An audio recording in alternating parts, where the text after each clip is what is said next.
Order. We now come to the second of our two debates under the auspices of the Backbench Business Committee. This debate to be held on a motion appertaining to leasehold reform. To move the motion, I call Mr. Clive Betts. Thank you, Mr. Speaker. I beg to move the motion in my name on the order paper. In March, the Housing, Communities and Local Government Committee published our 12th report following a 6-month inquiry into leasehold reform. 700 submissions in initial evidence.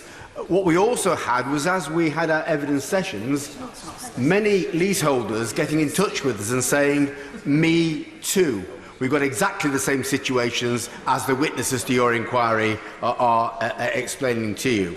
Since then, we've had the government's response, and we're pleased at some of the support for some of our recommendations, but feel more could be done for existing leaseholders, which I'll come back to in due course. If I just might intrude on the previous debate, Mr. Speaker, with regard to the issue of devolution. Yes, in England we are interested in it. Indeed, the Select Committee today has announced our intention to hold an inquiry into devolution in England, and that, I think, will be a positive way forward. But I'm sure the honourable member will read Hansard tomorrow about that.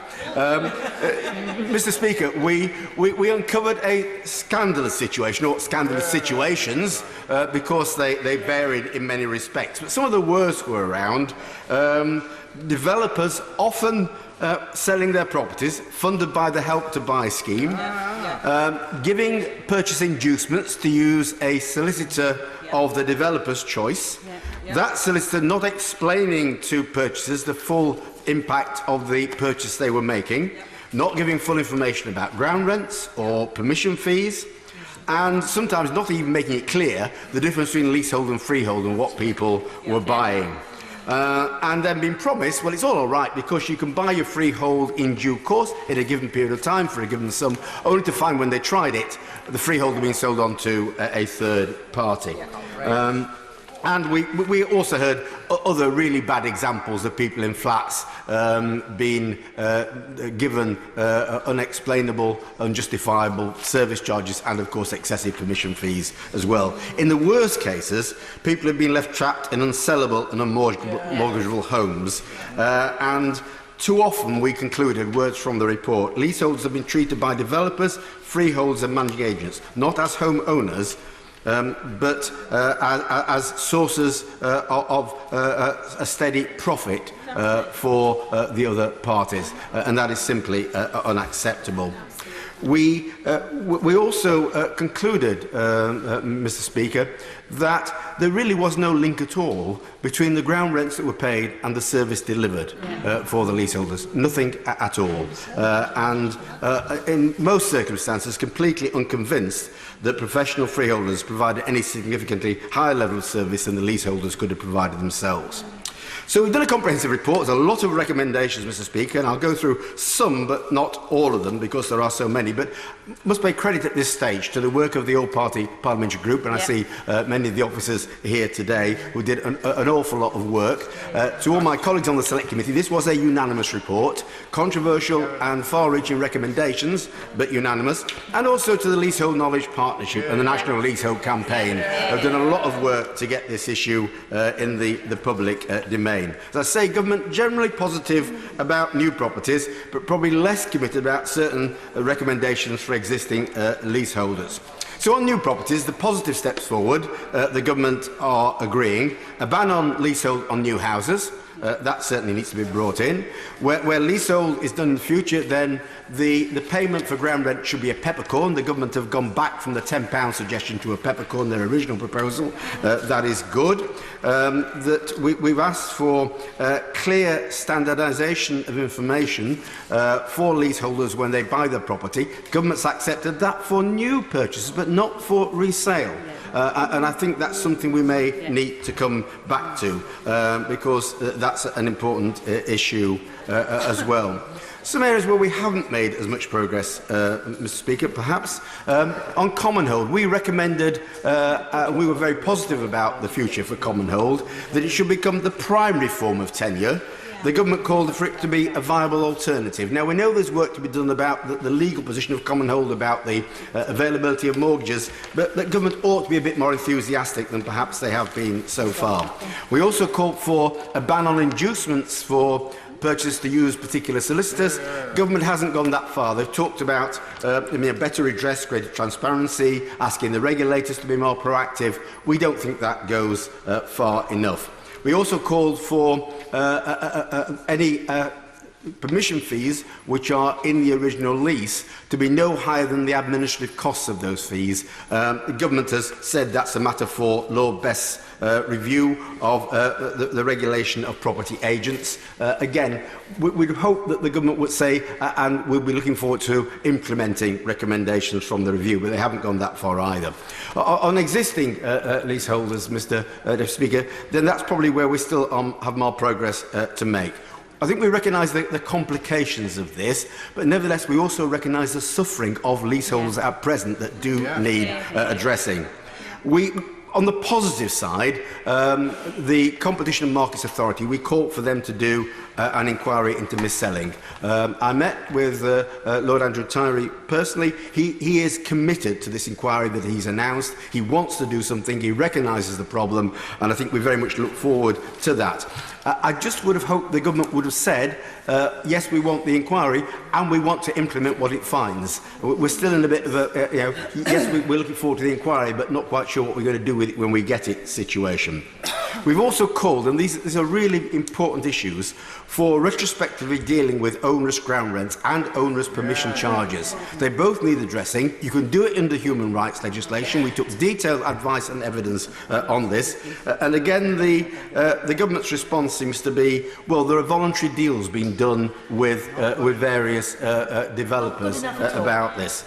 Quite frankly, I think we're concerned about the level of trust the government is placing in the same industry that created the onerous leases in the first place.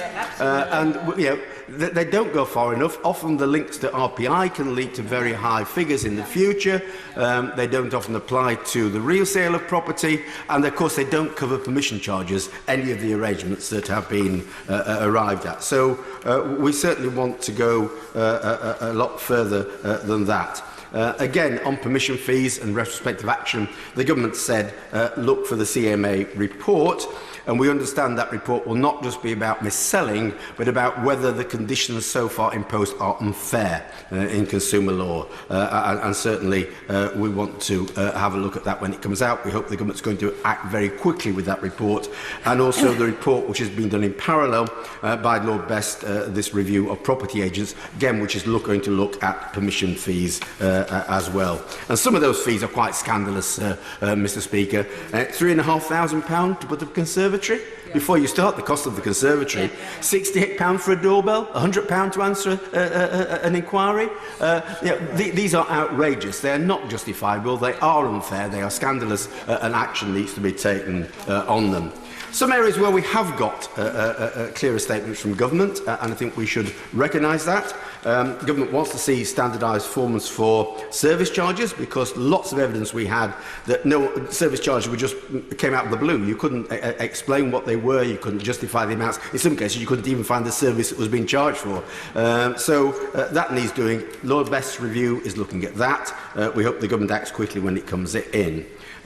We said that where a freehold was bought, some of the freehold agreements themselves kept service charges and permission fees embedded in them. We could see no justification for that, and the government agreed with our position there. We called for greater clarity on communal areas, on freehold estates, about who was responsible when the council and the developer did the initial planning agreement, and the government supported action there. Enfranchisement is a very big issue indeed. We know the government wants and agrees with our recommendation for clearer and simpler system. Again, the government's waiting for the Law Commission, but we hope that their commitment in principle will soon produce action. We recognise the government's commitment to change the system currently, which is only the first refusal for flat owners in terms of the sale of freehold. In future, that's going to apply to houses as well, and that's a step in the right direction.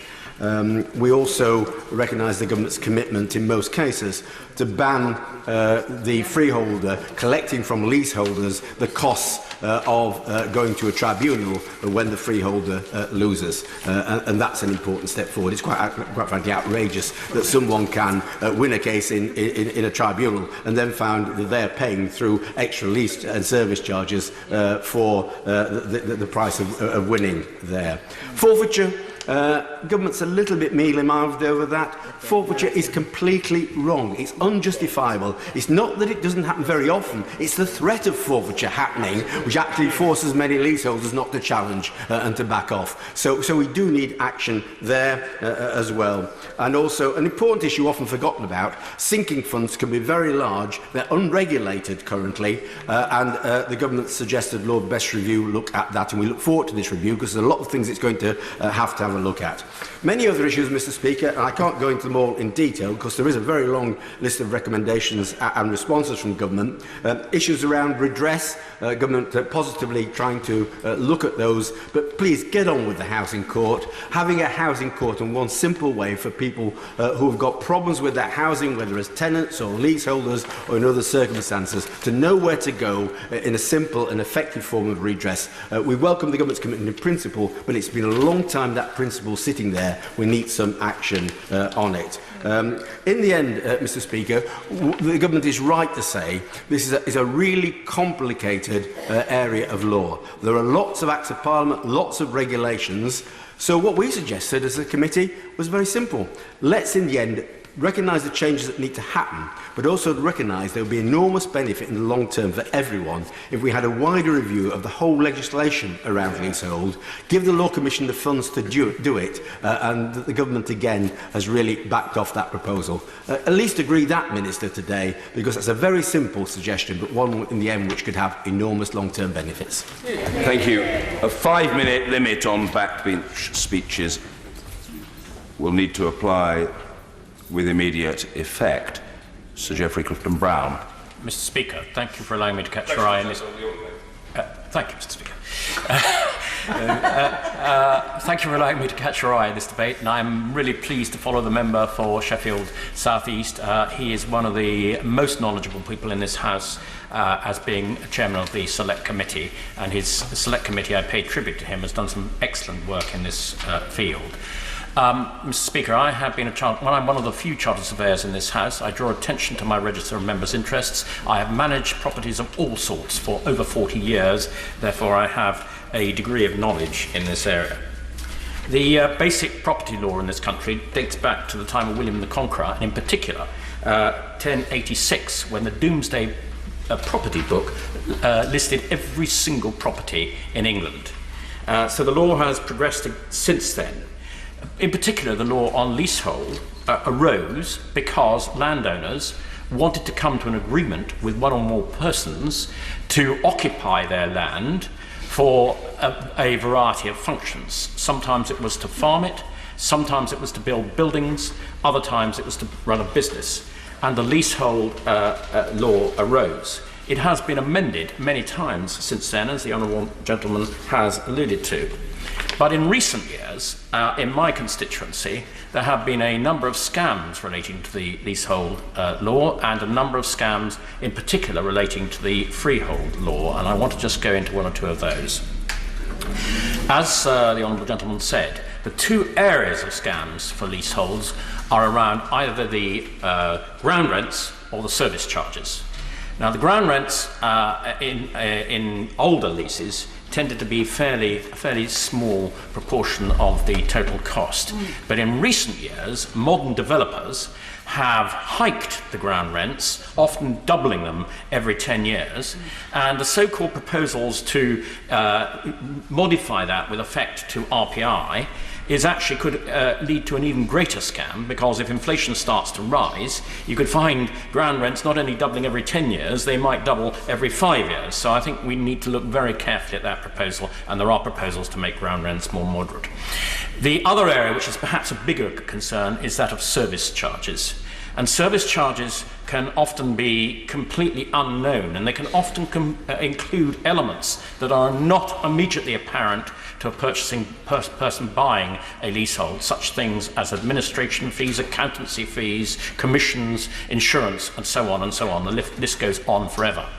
And the problem with all of this, Mr. Speaker, is that purchasers' solicitors often who assume that their client has a greater knowledge than they really have and are not explicit with what these obligations amount to. Very briefly, because time is running out, I have constituents in the gallery who have equal problems with freeholds. There is an equal and similar scam in leaseholds, and it's this. Freeholders buy their properties with a covenant, or many covenants in some cases, that contain obligations relating particularly to the common parts of their estate, which are unquantified and unspecified, and when pressed, often these very smart sales people in the smart furnished flat or house on the estate say, when pressed, they say, well, it's only a small amount, it'll amount to a few hundred pounds.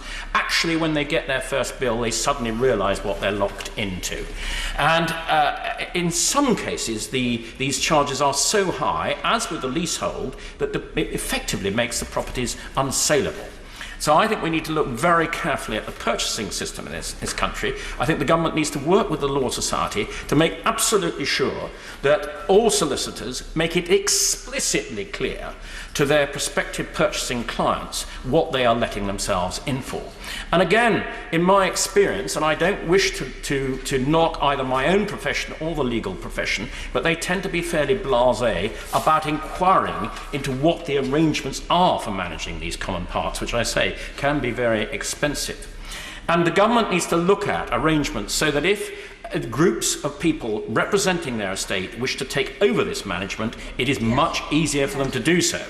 Because what actually happens is that this tends to be vested in a company that's owned by the estate original developer, and then they can't get out of that company, and whatever that company chooses to charge them, they are locked in, and the government needs to look at this very carefully. I pay great tribute to my constituents, particularly Amanda Davis from Burton Chase, for bringing some of these anomalies to me, Mike South in Victory Fields, and I pay tribute to them. I have too, as the Honourable Gentleman said, written to the Competition and Markets Authority with a draft of how they think the current system is being missold, and I hope the CMA will take very close notice of that.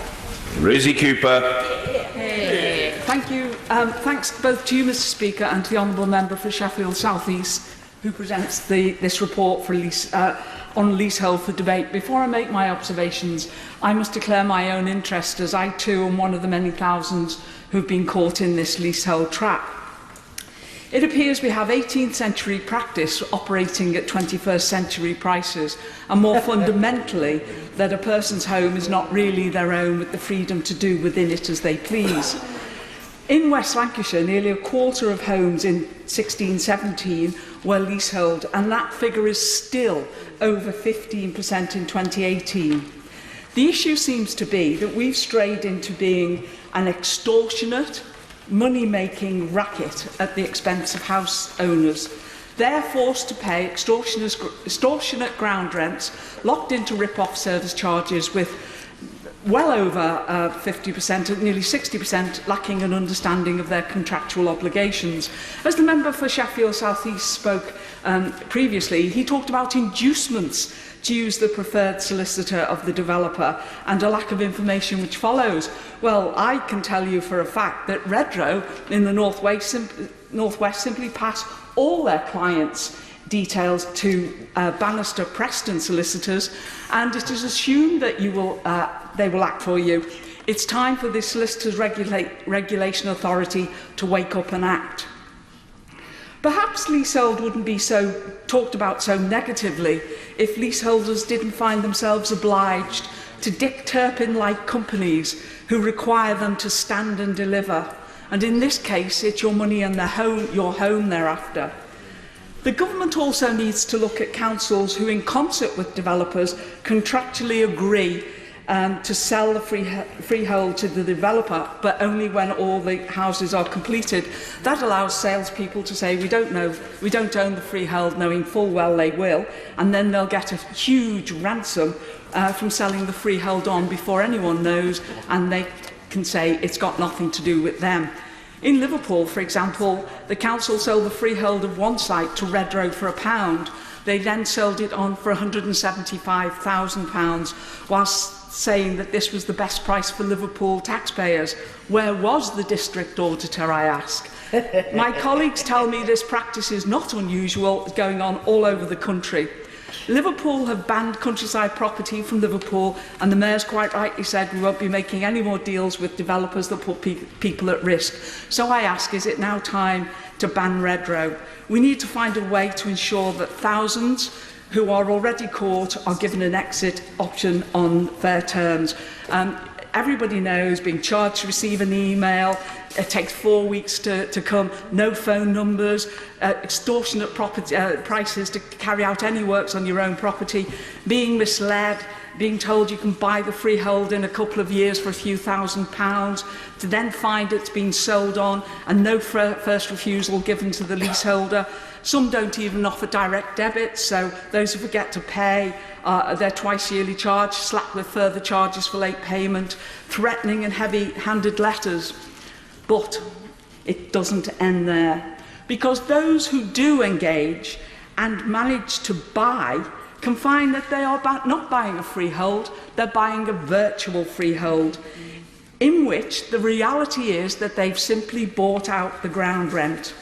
Many of the conditions remain, with owners still being charged for work to be done, except now they have fewer legal rights to contest any excessive amounts because they entered into that freehold contract willingly and those amounts were unspecified. Sadly, owners are being led to the slaughter and let down by using conveyancing solicitors who, despite their best efforts, can't deal with these sharks. And I firmly believe that unless strong and immediate action is taken, when people come to sell their virtual freehold homes, with the covenants and conditions still remaining, in a few years' time, they will find great difficulty.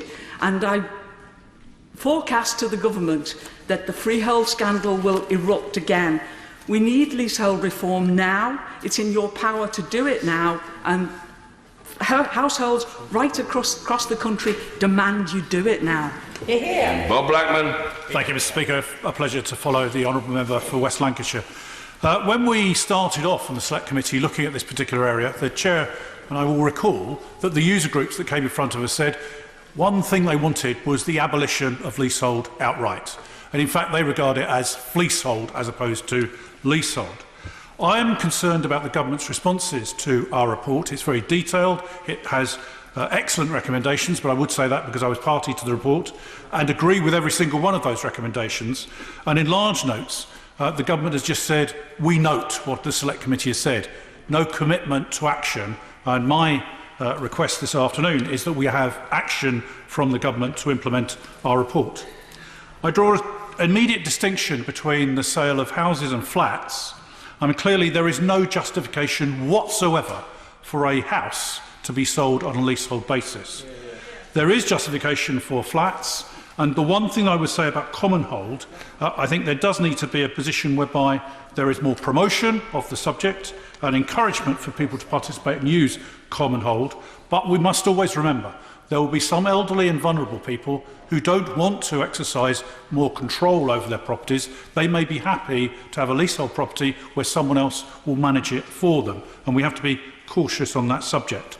I know that the government is leaning on the fact that the Law Commission and the CMA are doing reports, but there's no commitment in the government's response to our report to actually implement whatever recommendations they make, and I hope that we will get to that position. Attention is drawn in the report to the role of lenders on common hold and the fact that there are relatively few lenders that will lend on common hold properties. I think that was true, but it's becoming more the case that more lenders will lend on common hold properties. On the position of mis-selling, most people that buy a leasehold property are first-time buyers. They are naive often, they don't really understand all the detail, and they learn by their mistakes. And I think it's therefore vital that transparency comes in. It is not good enough for developers to mislead potential purchasers, so the mandatory information should be legislated for, not in a voluntary code. I think that's vital. And on the position of freehold purchases, I believe that a leaseholder should have the absolute right to purchase the freehold from the developer, either at the point of sale or at some stage in the future. During our inquiry, we had the absolute scandal that Bellway Homes, the chief executive of Bellway Homes, came in front of our committee and said, after 6 months, we sell all the freeholds to a finance company and wash our hands of it. That, I said at the time, is a scandal. I retain the fact that it's a scandal, and they should stop that practice right now. And given that they don't seem to want to stop that practice, we should legislate for it. I give way to my honourable friend. I'm grateful. It's not just that we think it's a scandal, it's also that the buyers must have known it was a scandal, and if the government or Law Commission or Parliament comes forward and says those houses can be enfranchised on a formula, which means that those who bought them don't get their expected bounce of bonus or excessive profits, it's their fault. Yes. They knew. Yes. I thank my right honourable friend, and he's absolutely right by what he said, and I can compliment him on the measures he's taken on behalf of leaseholders over many years. The issue of legal advice for individuals who are purchasing, particularly for the first time, is absolutely crucial. And we found during our evidence that there were incentives, discounts, all sorts of encouragement by developers to encourage first-time buyers to use the same solicitors as they were using. And of course, they're not then acting, but they're acting on behalf of both sides, not acting independently. I think that has to be banned quite clearly and made clear in legislation. On our recommendations on onerous rents, on ground rents and onerous terms, the government have said noted, but no action. Equally, I think the key here is that it seems to be driven by the government that voluntary action is sufficient.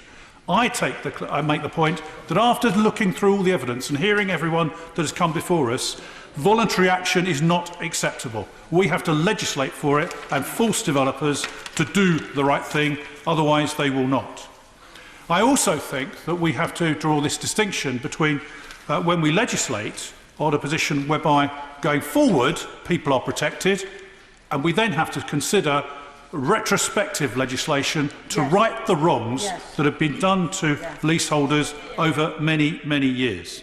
I also believe that we should legislate to interfere and intervene on existing ground rents which are onerous. Not only should we do it for the future, but we should intervene to correct the position on existing leases, because we now have a position where first-time buyers have got into a lease and now they cannot sell their properties. Absolutely. And therefore, that is outrageous that we've allowed them to get to the position.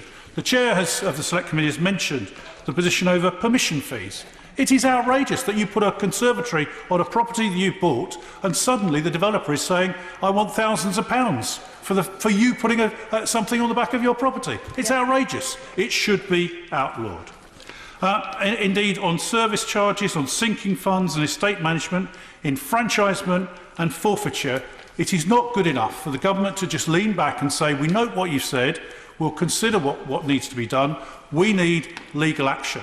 And what I would suggest is that when the Law Commission report, when the CMA report, that we come forward with it will need to be a substantial piece of primary legislation to correct this market. But unless we commit to doing that right now, these developers will carry on fleecing their customers. The George Howarth. Thank you, Mr. Speaker. It's given it's Wimbledon week, it's nice to see you in the umpires' chair. It is a great pleasure to follow the honourable member for Harrow East I think he made a very good case, and one which I fully support. It's also, I should pay compliment to my honourable friend, the chair of the Select Committee, who, as ever, displayed a detailed and thorough knowledge of the subject. According to the House of Commons Library, Mr. Speaker, 27% of all new house sales in the North West in 2018 were sold on a leasehold basis. In my constituency, over the recent past, something like 1,320 have been sold on that basis, and in the last year alone, 261. The current arrangements, as we've already heard, allow landowners to retain the level of ongoing management and the ability to secure income. But for leaseholders, there are a range of problems, most of which we've already heard, including transparency over what they are being charged for, disproportionate service charges, and freeholds being sold on to a third party. I just want to give a couple of examples from my own constituency as how this has affected real people. The first one involves a woman called Helen Spree, who is the owner of a Red Row property in my constituency, for which she pays a ground rent and for which she is limited by a restrictive contract which dictates what she can and what cannot do with her home. She is concerned that the freehold will be moved to a third party, which we've already heard happens frequently, without any notice or consultation. And purchasing it will cost her 26 times the current annual leasehold payment. That amounts to about £7,000. In addition, she would be required to pay Red Row's legal fees as well as her own if she did want to purchase it. I mean, by any standard, that is outrageous. The second example doesn't want to be named, is a constituent from Earl Avenue who bought his property as the second owner, so he wasn't the first person to buy it. When he purchased it in 2014, he planned, not unreasonably, to install a conservatory and was told by a neighbour that Bellway charged £350 for the privilege of doing so. When he approached the freeholders' representative, he was informed that the £350 had gone up to £2,600 for the privilege of doing so. All he wants to do is build a conservatory, and he has to pay the freeholder £2,600 for doing so. In addition to which, he would have to pay administration charges. 4 months after he moved in, Bellway sold the freehold on his house to an investor, and he only found out about this when he received a letter to tell him so. He's also restricted on retaining his mortgage with his existing mortgage company, as under the terms of his lease he's required to inform the freeholder if he wants to change providers and pay an £108 additional charge to the freeholder for doing so. There's one further example which I won't go on at any length, but it's somebody, a constituent, Mr. Eric Barry, who lives in a flat in Britton Court in my constituency. He's being charged currently £1,692 a year in service charges, and there's a long list of things that the company, Moreland Estate Management, are supposed to do for that, and he contests whether they bother to do it or if they do it with the required frequency. And I think that is an outrage. But the worst thing about it, he took it up with me a year ago. I wrote to the estate management company, Moreland Estate. I've still to receive a reply to them from a letter I wrote on behalf of a constituent. Mr. Speaker, we've heard in great detail what a scandal all of this. It's about time it was sorted. Fiona Bruce. Speaker, over 2 years ago I asked ministers what they were going to do to help existing leaseholders in my constituency trapped in their homes. I'm still waiting for a satisfactory answer. I support the comment from colleagues here I believe that the only way that we can see these people satisfactorily helped is if the government brings forward legislation to deal with issues like the doubling of ground rents, high permission fees and exorbitant charges to pay for freehold. The government has talked about supporting those who are buying in the future, but we need help for our constituents now who've already bought and who are trapped. And in fact, as one of them says to me, the fact that buyers now, going forward, are being offered much better terms by developers, often on the same developments, has exacerbated their problems and left them in difficulties. They simply will not be able to sell their homes. I've been given permission by Alison and David Rowlands of Sandbach to cite their experience as an example, but just one of many in my constituency where there's a high level of house building. They say that their situation has been truly damaging to health, family life and finances. They bought it from Taylor Wimpey in July 2011. In December 2013, they received a letter from Taylor Wimpey informing them that the freehold had been transferred. Never at their point of purchase were they told that this is something that would happen. The house is on a leasehold agreement. The terms state that the ground rent doubles every 10 years, starting at £295. Now, that was something explained to them by the solicitor, but as they expected to buy the freehold within the first couple of years or so of their ownership, they weren't too concerned. However, the solicitor presumably didn't know, certainly failed to inform them that the freehold would be sold on to a third-party investment company, who would then completely alter the estimated purchase price that they were told of for buying the freehold when they bought in 2011. When they bought in 2011, they expected to pay, and they were advised it would be in the region of £5,000. After purchase by the third-party private investment company, they were told it would be in excess of £30,000. Shocking. Now, the alternative for them, and they've calculated this, is to continue paying ground rent charges throughout their lifetime. And remember, they're in a property where now they are trapped. They cannot move out because of the terms on which other similar properties are now being sold on nearby being so much more preferential. They've calculated that during their lifetime, they will pay £185,850 in ground rent charges throughout their lifetime. Almost the price they had to pay for their house. Indeed, the total sum of ground rent on the property that they bought for £229,995 on a 250-year lease will be £1,837,850, the equivalent of buying their house 8 times over. They say they feel victimised and vulnerable, and of course they are not alone in this situation.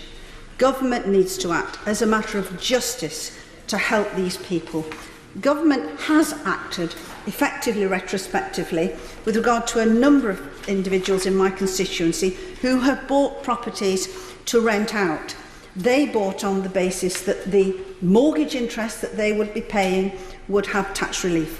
Government is effectively changing that, and as far as they're concerned, changing it retrospectively. How much more government needs to look to help these people who aren't investors. This is their home that they are speaking of, and this is the situation that they are now trapped in. And as I say, and I've met Mr. and Mrs. Rowlands on a number of occasions, very genuine people, young family seeking to settle their situation in life and become secure, and yet there they are living in their home and, as they say, feeling victimised and vulnerable. And certainly as far as Mrs. Rowlands is concerned, this has had a very serious detrimental effect on her health. Maria Eagle. Thank you, Mr. Speaker. Can I begin by congratulating the member for Sheffield South East and his committee for the excellent work that they've done on this issue. Homeowners who've bought newly built houses in my constituency, and there are many hundreds of them, thought they were buying their own homes. Yeah, technically and legally, they were buying a lease, a type of tenancy, often a long one, of up to 999 years, but it's left them with a landlord, the freeholder. Many property development companies and finance companies are treating the freehold reversionary interests on houses as these estates as a financial asset to be exploited to the full, with no regard whatever to the leaseholders and the families they're exploiting mercilessly. They see families in my constituency as nothing more or less than a long-term financial asset to be squeezed to the maximum for cash. There's no reason at all to sell a leasehold house. There's only any point in selling a house as a leasehold to make it into a financial asset to squeeze into the far future. Yet in the northwest, there are 69% of newly built houses in 2016 were sold as leasehold properties, as leaseholds. There are already over 1 million leasehold houses in England and Wales, so what's happening now to my constituents and other home buyers in the northwest is happening elsewhere, perhaps at a lower level, but it's happening. There are 4 main areas of concern. People were missold these properties, were not given the full information about what they were getting into. There are many examples that I've heard of conveyancers having potential conflicts of interest. I've got constituents who paid deposits to secure plots in developments before they were even informed they were in fact purchasing a lease. I've got numerous examples of constituents using the conveyancers suggested by developers in order to guarantee the speed required to access Help to Buy, who weren't even advised about how onerous some of the terms of their lease are. Escalating ground rents are a real problem for affordability, security of the lease and resale value, and there's no reason for ground rent to go up in the way in which it does, because the freeholder doesn't provide anything for these payments. It does because it can. It's feudalism of the worst kind. Purchasing the freehold is made very expensive, and the price often seems arbitrarily high. I've had constituents whose freehold has been sold on without being offered to them. I've got people on the same estate being quoted anything between £5,000 and £17,000 to purchase the freehold on identical properties. Leaseholders are being quoted 26 times the ground rent, plus freeholders' extortionate legal costs, when the formula in enfranchising legislation uses 10 years ground rent as the norm. Some of the restrictive covenants may be unfair contract terms in legal terms, but nobody's got thousands of pounds to take this to the court to try and check. I've heard examples of extortionate fees, £1,600 being demanded for granting permission to have a driveway installed. No wonder people call these properties fleeceholds. It's a sorry tale, Mr. Speaker, but there's an additional common problem for leaseholders, and that is they can't sell their properties. And I've been asking myself, why does escalating ground rent lead to mortgage companies not wanting to lend?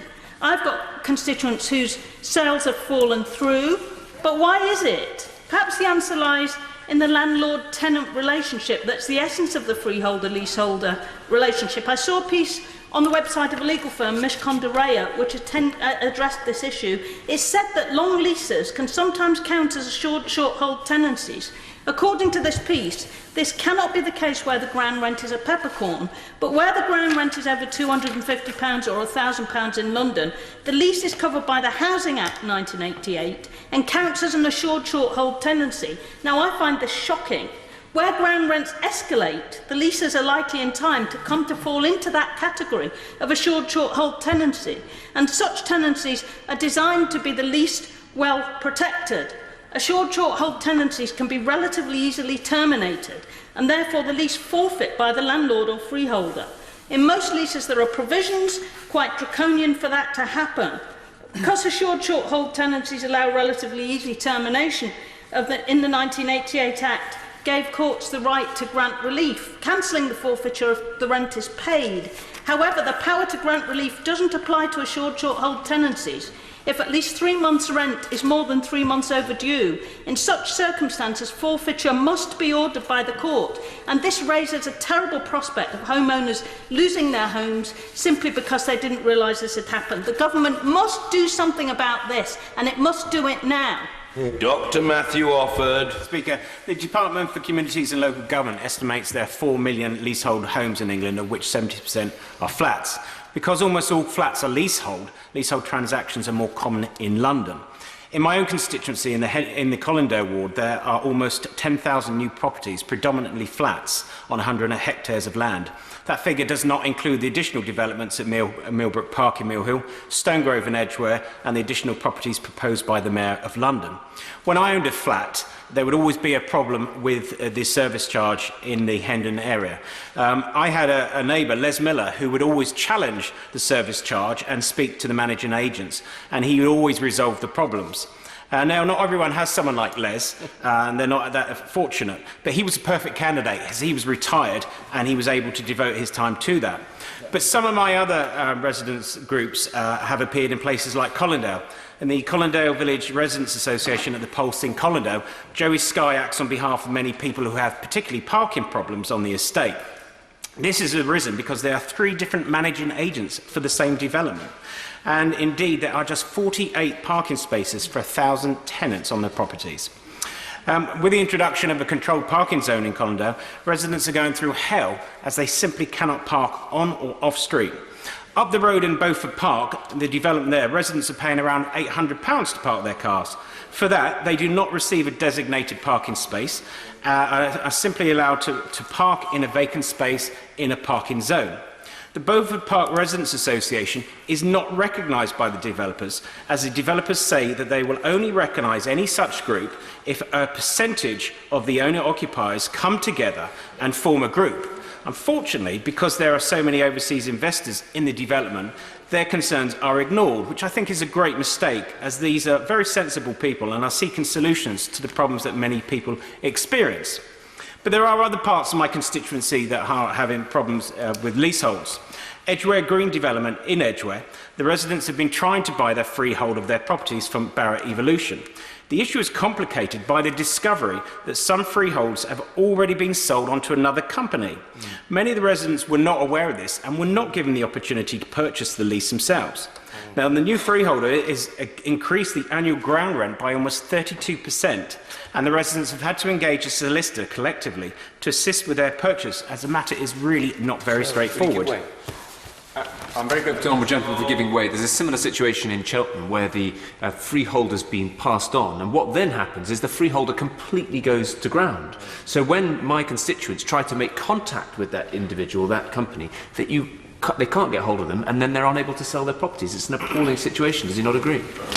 I certainly do agree, and that's such a frustrating scenario when it's not even possible to find out who is responsible. But I have to say, I think the managing agents in that particular scenario would be particularly keen on sending their bills to the honourable members' constituents, and they won't be very slow in forwarding those invoices. I've also had residents 3 years ago at Kennyland Court in Hendon. They were asked by their managing agents to pay for roof repairs despite a 20-year guarantee being in place since 2003. Now, in the defence of the managing agents, they say that the guarantee was for 15 years and was on a reducing basis. But even my maths shows me that 2016, when the bills were issued, was still 2 years before the end of the guarantee. But residents weren't given any options. They were just given 2 repair options and no real response to the matter of the guarantee. They felt they were being bullied by the managing agents into accepting a repair bill without any answers to their legitimate questions. This takes me on to another development, Brinsdale Park in Hendon. A constituent there is having difficulty with a managing agent over vague bills and a lack of invoices. She says that the managing agent has consistently sent coercive demands for what my constituent believes to be incorrect service charges. She's now invoked Section 21 and 22 of the Landlord and Tenant Act 1985. Section 21 relates to service charge information, and Section 22 relates to requests to inspect supporting accounts. This seems all very reasonable. If you receive an invoice, you then invoke 21 and 22 and you see the information. However, the managing agent has responded by sending emails accusing my constituent of harassment and saying that she is harassing him in seeking such information. It appears, judging by the debate here today, there is widespread dissatisfaction over the way that many of our constituents are being treated. And indeed, that dissatisfaction has been expressed through the leaseholders regarding service charges themselves. Of 1,244 leaseholders surveyed by the Leasehold Advisory Service in 2016, 40% strongly disagreed that service charges represented value for money, and 62% that the services provided had not improved in the last 2 years. So in conclusion, Mr. Speaker, the problems are quite simple. There's a difficulty buying freeholds. There is a lack of transparency around additional medium and long-term costs to freeholds compared to buying freehold. There's significant legal and surveyor costs where leaseholders want to purchase part of the freehold or indeed part of the land itself. There's an excessive increase of ground rents, a lack of transparency around service charges, and freeholders not being offered to leaseholders before being sold off to a third party. This really is a situation that is intolerable for so many people, particularly in my own constituency itself. I understand that the government has sought a consultation, and I hope that they act upon those consultations, because the way that residents are being treated is not only unfair, in many ways it's morally corrupt, and we must act sooner rather than later. Jonathan Reynolds. Thank you very much, Mr. Speaker, and thank you to my honourable friend for Sheffield South East for giving us another chance to debate this issue. I've spoken before on this issue many times, and I intend to keep speaking on the issue until we have some action, because I cannot stress enough just how big a problem this is in my area. The honourable member for Hendon quite rightly pointed out the impact this has on London because of the high proportion of flats that are sold there. But if you look at the proportion of houses, leasehold houses that are sold, the information helpfully provided by the House of Commons Library, the figures for 2018 show that 16 of the top 20 constituencies for leasehold house sales are in the North West, and staggeringly, 14 of those 20 are in Greater Manchester. Now, I know how bad this is in my constituency. I'm not even on that list. So I think what that must mean for some other places. And frankly, the argument that there is therefore some sort of price differential between freehold and leasehold when the market is so concentrated in certain parts of the country, I think frankly has absolutely nothing going for it whatsoever.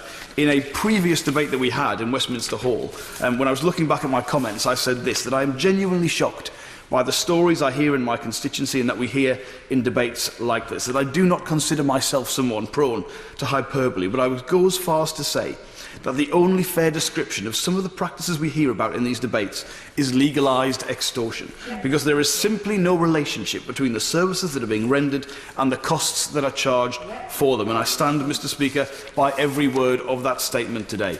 The problem in my constituency is a problem of ground rents and of service charges, and we need some serious action on both. And just by way of example, I had a block of 18 flats in the Hattersley area of my constituency that were quoted £32,000 just to paint the hallways, not to paint the flats, just to paint the communal hallways. They could frankly paint them with gold and it shouldn't come to £32,000. Another constituent charged £180 just to ask what it would cost to buy the freehold, just for the inquiry and the quote that came back. Frequently people say, you know, it's worse than that. They simply don't get a response and don't get the information when they make the inquiry to try and buy the freehold. And often with service charges, bills are received with no information, no breakdown, sometimes even charging for works that predate that particular managing agent taking over it. And frankly, these are just a fraction of the stories I could tell. I could use up more than my 5-minute allocation, Mr. Speaker, simply reading out examples. And like colleagues who are present here, I've made many of these points before,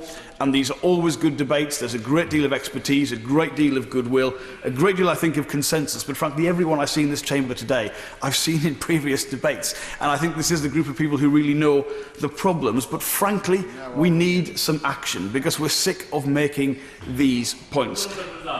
Yes, I'll give way to the member. On that particular point, in England or England and Wales, would you agree the best thing to do, helpfully with Law Commission support, is just bring a simple law or statutory instrument that gives a table, so instead of actually having to ask and argue with surveyors on both sides, just look across how many years, what's the ground rent is, and just solve it like that. Huge respect for the honourable member and his role in this issue, and I couldn't agree more. I've got 5 things, actually, I would like to see happen. First of all, of course, the sale of leasehold houses should be ended. That should be absolutely obvious, and I think there's no agreement about that. I think ground rents should be capped at a percentage of the property value or at an overall financial sum. The sum of £250 a year has been raised. I would be more than happy with that. There should be, as the honourable member said, a simple right-to-buy formula, not bureaucratic, not with additional administration or legal costs, just something that can be used in every case in order to let people purchase their freehold. And then should definitely be a crackdown on unfair terms and opaque charges in service charges. Ultimately as well, we need to make it as simple as possible to let residents take over if they're in that flat situation. Now, some people won't want that, and there needs to be a way. I think there are some reputable people in the marketplace providing those services, but the power should be with the residents to make those decisions. In conclusion, Mr. Speaker, because I know how many people want to speak on this issue, I cannot stress enough how much people want to know when they're going to have a simple and straightforward way out of this. And I just want to make a point that was touched on earlier in the opening accounts about the impact on investors, because it is true to say there is another side to this. The bad deal that our constituents get, if people are on the investor side of that and they've bought those leasehold and freehold rights, they're clearly getting a very good deal about it. But I want to make 2 points on that.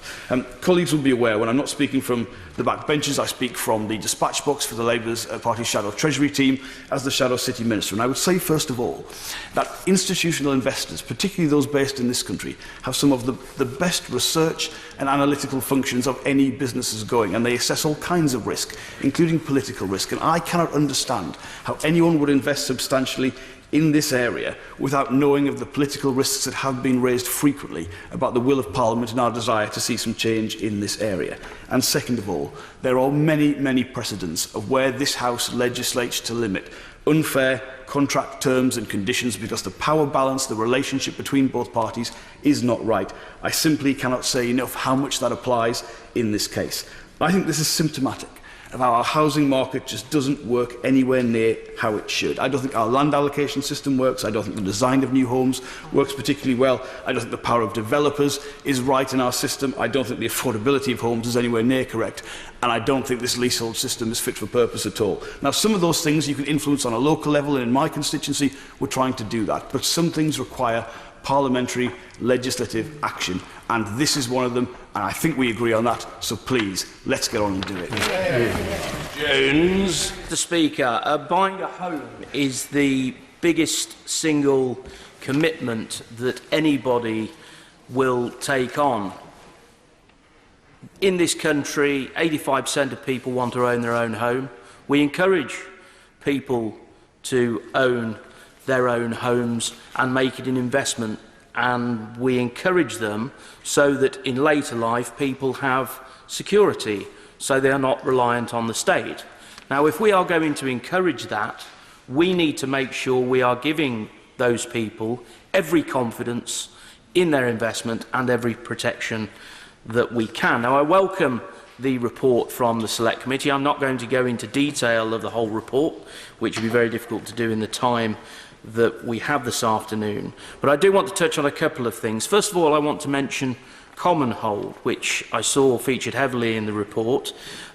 This has been something that has been available since 2002, and the take-up of it has been very small. And I think there are lots of legal practicalities and challenges with mortgage lenders, etc. But I think the basic fact is that developers, particularly developing blocks of flats, want to retain some sort of value after they've completed their development, and they want to then be able to profit from that value that they've retained. Now, I can understand that in certain situations such as retirement accommodation and so on and so forth, but I do think that if we are going to encourage people to go to common hold, we will have to legislate and take the option away from the developer to retain that financial interest in the property. Now, I would rather go for a simpler mechanism which basically prevents developers from continuing to hold that interest in the property, and actually the freehold interest, as soon as all the flats are developed, actually reverts to the leaseholders that actually buy that long lease at the outset, and then that can be managed by those leaseholders. I think they're far better arrangements, and that to me is where most people who own leasehold property fare best. I also want to mention the conveyancing process. I say this as somebody who acted for thousands of people buying and selling residential property over a long period. Clearly, it's the job of the conveyancer, whether that's a council licensed conveyancer, registered conveyancer or a solicitor, to protect their client, and they have a duty of care to their client.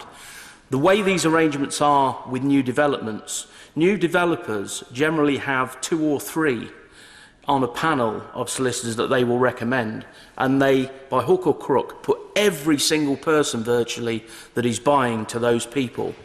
And the reality is that there is a lot of pressure on those firms of solicitors to exchange contracts, to complete, to expedite matters. And the reality is that within that, they are not necessarily therefore providing the best impartial service for their clients. And I think the link between these referrals and the solicitors and the advice given to clients needs to be broken. We cannot continue with the status quo in that regard. I think we also need to do far more in terms of things such as assignment fees, notice of mortgage fees, and dealing with covenants. I think things must be based far more on the basis of what it costs for a freeholder or for a managing agent to undertake the particular process, rather than adding on exorbitant fees. I think it's absolutely disgraceful when exorbitant fees are charged, and it always comes into play right at the end of a conveyancing transaction where the actual managing agent has got the particular person that's selling absolutely over a barrel. Now, very quickly, just to mention dispute resolution, and I welcome the announcements that have been made on the fees on leasehold tribunals, but what I would say is that there needs to be a far simpler process before people get to the tribunal for leaseholders to deal with. I think onerous terms of leases are also a massive problem.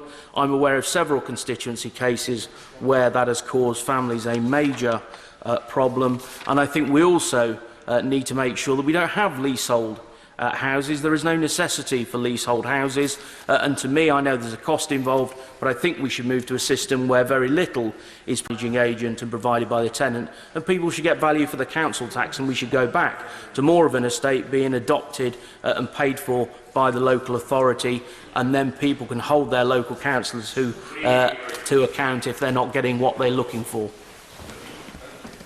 Jill Murrah. Thank you, Mr. Speaker, and I would like to congratulate the Select Committee on their report.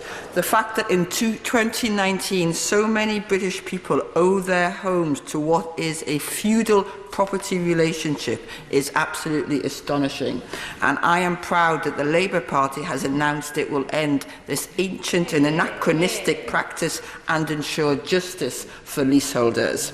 But I want to use the brief time I have to highlight the ongoing misery of my constituents, whose case I raised in my adjournment debate of the 1st of November 2017, and one of whom is watching here today.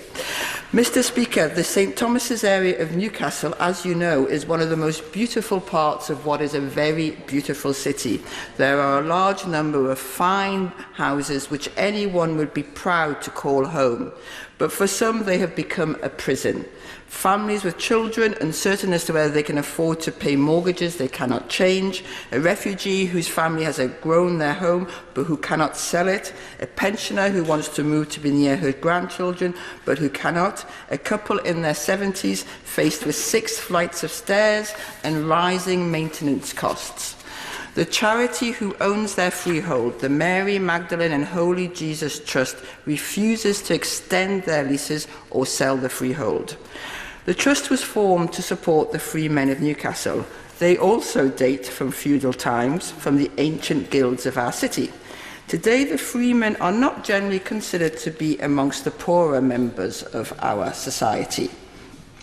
Mr. Speaker, Section 172 of the 1967 Housing Act exempts charities from selling or extending the leases of houses on their land.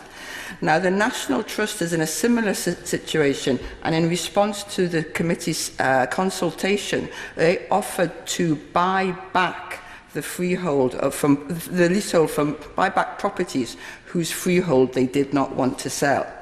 In the past, the Mary Magdalene Trust did offer to sell freehold, but more recently have changed their position, apparently to maximise their land assets. In so doing, they are causing misery. The Minister is familiar with the situation and indeed in the past has reassured me that a solution was in the works. My constituents had their hopes raised when it was reported that the Trust was willing to sell the freehold. But in fact, what they were willing to do was to charge residents thousands of pounds just to agree to consider the option of perhaps allowing them to extend their leases for tens of thousands of pounds more. I hope the Minister will condemn this behaviour by the Trust. I also hope the Minister will condemn the Charity Commission, who in some disgraceful correspondence with me said it would be wrong for the Trust to forgo the income it could receive, presumably when the leases expire and my constituents are dead or on the streets. This is an organisation whose chair, Baroness Stowall, recently said charitable aims cannot justify uncharitable means, and all charities, not just the big ones, have to recognise that they have to demonstrate charitable behaviour and charitable attitude. Does the Minister view this as charitable behaviour? Will the Minister ensure that the Trust follows the example of the National Trust and offers to buy back leases at market value? Will the Minister press the charity to allow the option of enfranchisement as committed to the Minister previously? Or will she leave the residents with no option but to await a Labour government and justice for freeholders? Joe Platt. Thank you, Mr. Speaker. Firstly, I should declare an interest, as I too am currently the owner of a leasehold property. But as 66% of property transactions in Lee now come with a leasehold, you would be hard pushed to find someone in Lee who isn't affected. Mr. Speaker, can I also start by thanking my honourable friend of Sheffield South East for bringing forward this important debate today. And can I also thank my parliamentary colleague, the member for Feltham and Heston, for her work on this issue. And I know she has constituents here in the gallery. I also want to pay thanks to the APPG, alongside the campaigners of the National Leasehold campaign, and in particular Katie Kendrick, and their work in highlighting the scandal and providing support to constituents all over the country. Their work has brought together the real injustices that people face when owning their own home.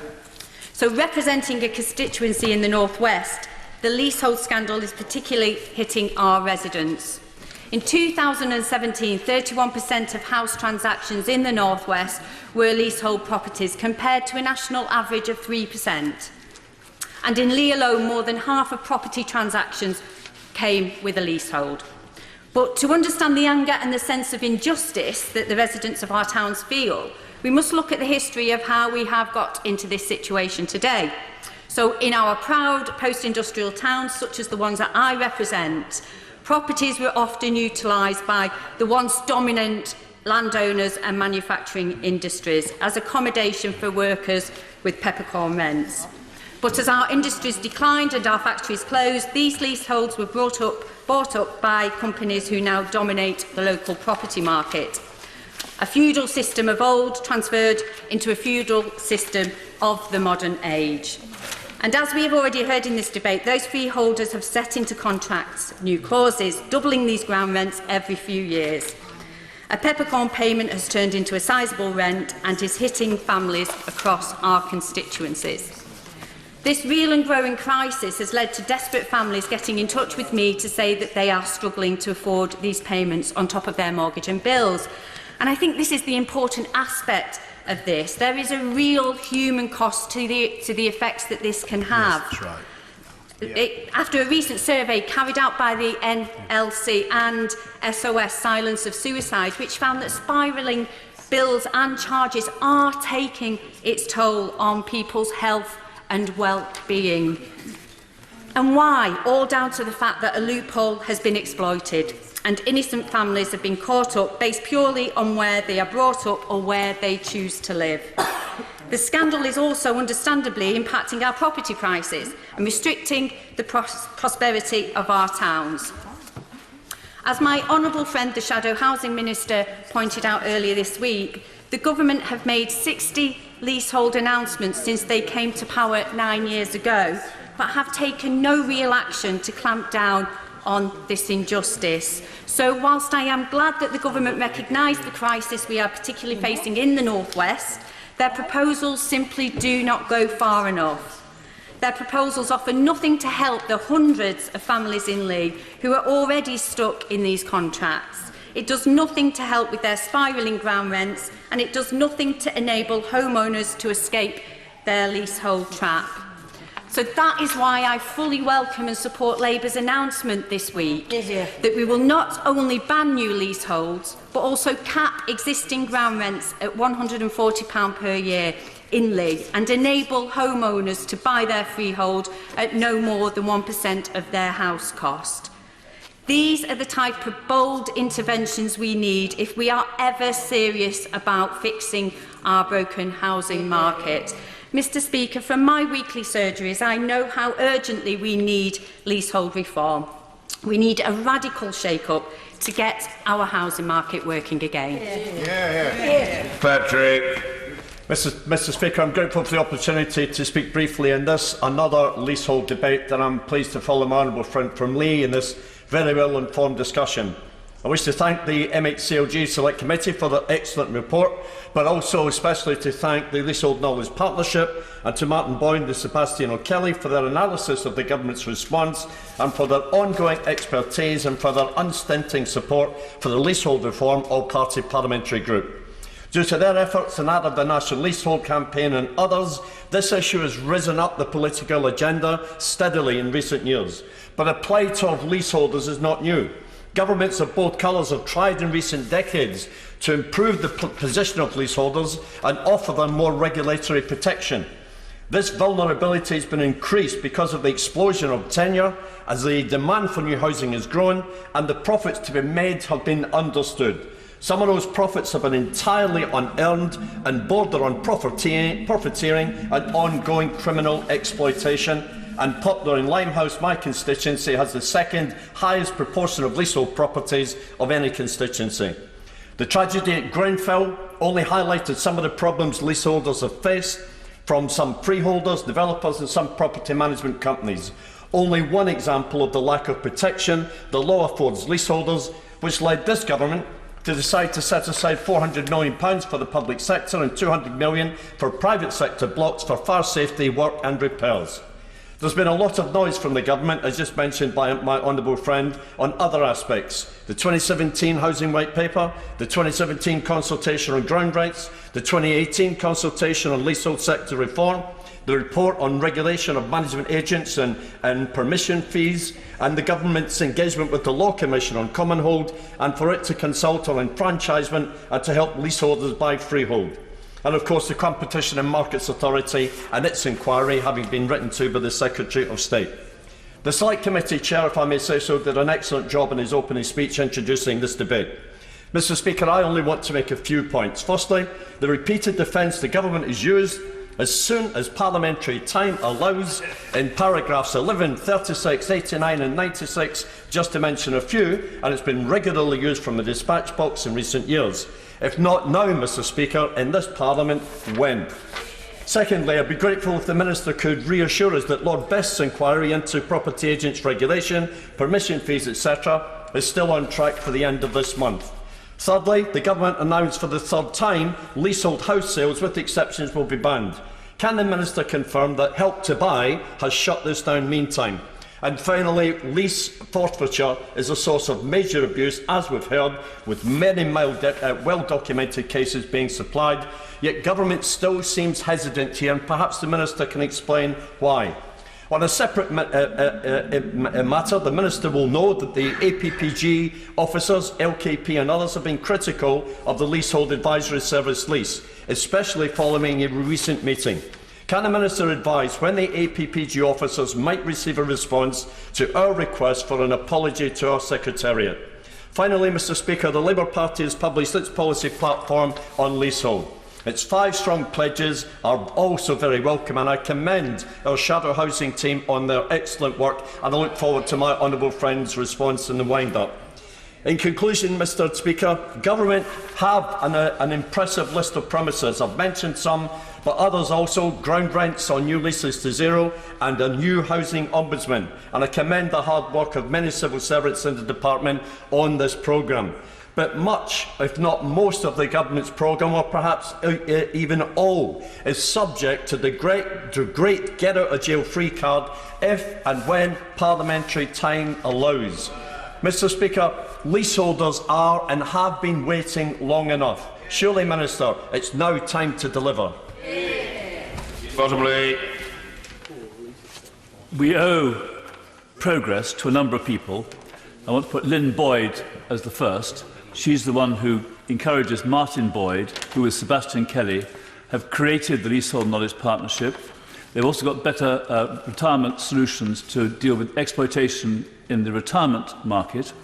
And without them, I don't think those MPs who've been trying to organise could have got halfway as far as we did. I also pay tribute to the National Leasehold Campaign, to Joe, to Katie and to Kath, who I think also provide that spark and allowed the North West MPs to actually understand the strength. And together, the North West MPs and they have got both practical progress and media interest, which matters. If anyone on the BBC is listening to this debate, can they please nominate one or two housing experts with whom we can interact? Often when things come up in this housing field, this part of the housing field, we don't know who to talk with. In health we do, in finance we do, in politics we do. We need to do it in housing as well, please. We also should mention Gavin Barwell, who both as the Housing Minister and as Chief of Staff to the Prime Minister got the department start moving and also told Lease at their conference that they were to be unequivocally on the side of leaseholders.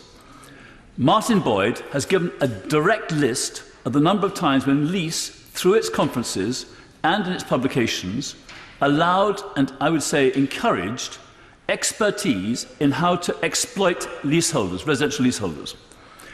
I declare an interest, as I constantly do, and if I ever forget, please correct me. I own a lease, well I don't actually, I paid for a lease in my constituency. As it happens, the other 5 leaseholders and I have bought the freehold. We had a good freeholder, we had a good managing agent, and we're happy. I've contracted to buy a leasehold flat which is being built and may be completed in 3 years' time. So if there is a restriction on ground rents, I may benefit from that as well. That's not the reason why I support the Labour Party's policy in this area. In a different debate, I could have a knockabout with the Labour on some of their failures in housing, but on leasehold, I think the interaction between the government and the opposition and the backbench MPs is going to lead to significant progress, unmatched since George Thomas, one of your predecessors, Lord Tonipandi, campaigned to deal with the leasehold abuse in his first 20 or 30 years in Parliament. There isn't time in this debate to deal with all the issues, but I hope that the chairman of the Select Committee will accept the praise from the whole House for the way that they, with their witnesses, their advisers, actually produced a report that exceeded the expectations and pretty well met the needs of the situation. And I do encourage everyone to read that report, read the reasons for their recommendations, and say, let's get on with it. I want to add to the list of the goodies Bob Bessell of Retirement Security. He is someone who has developed well over 1,500 homes for people in retirement with security, without ground rents. And I give notice to my honourable friend on the front bench that perhaps in another parliamentary session we should return to an issue which the government seems to have been persuaded by Churchill and other retirement developers that for some reason ground rents are necessary. If Bob Bessell can do it for well over 1,500 homes, so can Churchill, McCarthy and Stone and the others. I don't know how much money these firms have spent on lobbying. I know that one of them may indirectly have given what appears to be a rather large donation to LKP, but we may come to that on another occasion. They spent an absolute fortune trying to trip up the people who are actually the goodies in this campaign. My honourable friend for Limehouse and Poplar, and I'm glad to speak after him and to say that he's one of the goodies as well, together with the honourable gentleman for Ellesmere Port and Neston and one of the candidates for Labour leadership, the right honourable member who was Minister in the coalition government, have helped as well. But I think that we have to realise that until we can actually get LKP to be respected by the present chair of Lease, we're only going to get half as far as we can. Because while that SORE, S-O-R-E, is still there, government cannot expect to get the full benefit that Lease should give and which LKP is trying to give. So I make this suggestion, not for the Minister to answer today, invite, and if she won't do it, instruct the chair of Lease to invite the chair of Leasehold Knowledge Partnership to come to the Lease offices, meet the Lease staff. If there are problems, they can be resolved quietly. If there aren't problems, we'll know that we can go on cooperating. That seems the simplest way of dealing with that problem. Guinness. Thank you, Mr. Speaker, and I'm grateful for the opportunity to take part in this important debate. And I want to thank my honourable friend, the member for Sheffield South East, for his excellent speech and for all the work done by the Select Committee. I took part in a similar debate in December 2017, just after the government had announced for the first time an end to leaseholds for new build houses. But there is still a huge amount of work to be done in helping those who are caught in the leasehold trap, like many of my constituents.